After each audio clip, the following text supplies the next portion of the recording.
សួស្តីបងប្អូនទាំងអស់គ្នាថ្ងៃនេះយើងមកដឹងថាតើថ្នាំអ្វីដែលយើងលេបហើយមិនត្រូវងូតទឹកជាក់ស្ដែងគឺ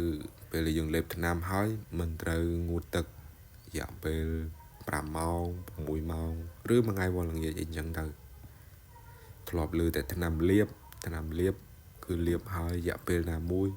ត្រូវលាងចេញឬលាបហើយមិនត្រូវងូតទឹកអីនេះថ្នាំលេបក៏ហាមដែរតើវាមានទូនីតិនិងប្រសិទ្ធភាពយ៉ាងណាបានក្រោយពេលដែលយើងលេបថ្នាំនឹងហើយយើងមិនត្រូវងូតទឹកជាទូទៅនៅពេលដែលយើងកើតជំងឺផ្សិតនៅលើស្បែកគឺដូចជាស្រែងដូចជាជំងឺរមាស់ផ្សេងៗដែលបង្កឡើងដោយពពួកផ្សិត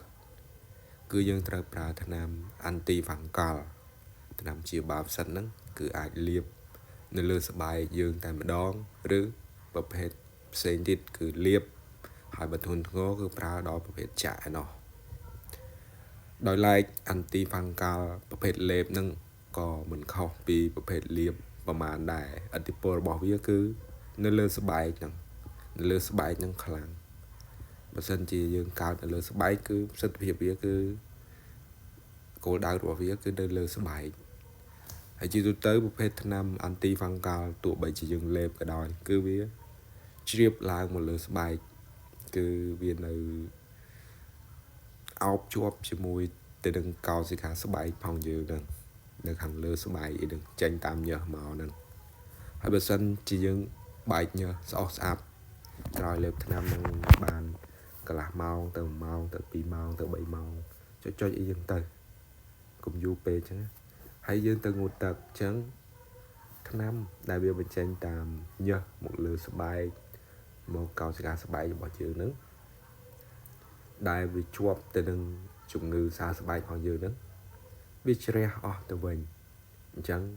ក្នុងពេលកំណត់ណាមួយគឺយើងមិនអាចងូតទឹកបានទេក្រោយប្រើប្រាស់ថ្នាំ anti fungal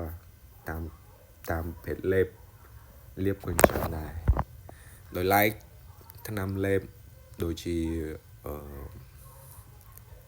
Fluiconazole អញ្ចឹងបើយើងលេបពេលព្រឹកមួយថ្ងៃវល់ល្ងាចហ្នឹងគឺយើងអត់ងូតទឹកទេសឹមម៉ោង6 7យប់ទើបយើងងូតទឹកបានឧទាហរណ៍យើងលេបម៉ោង6 7ព្រឹកអីចឹង12ម៉ោងទើបយើងអាចងូតទឹកបានហើយដូចនិយាយខាងលើបើសិនជាយើងលេបឲ្យភ្លាមទៅ1ម៉ោងឬពាក់កណ្ដាលថ្ងៃយើងបែកញើសយើងងូតទឹកអញ្ចឹងប្រសិទ្ធភាពនៃការព្យាបាលក៏ជាធ្លាក់ចុះមិនមែនថាអត់ទេប៉ុន្តែវាធ្លាក់ចុះហើយការរំពឹងទុកនៃការព្យាបាលហ្នឹង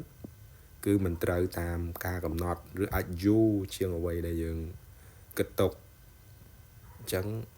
មុននឹងប្រើប្រាស់ថ្នាំសូមបងប្អូនវិភាសាជាមួយ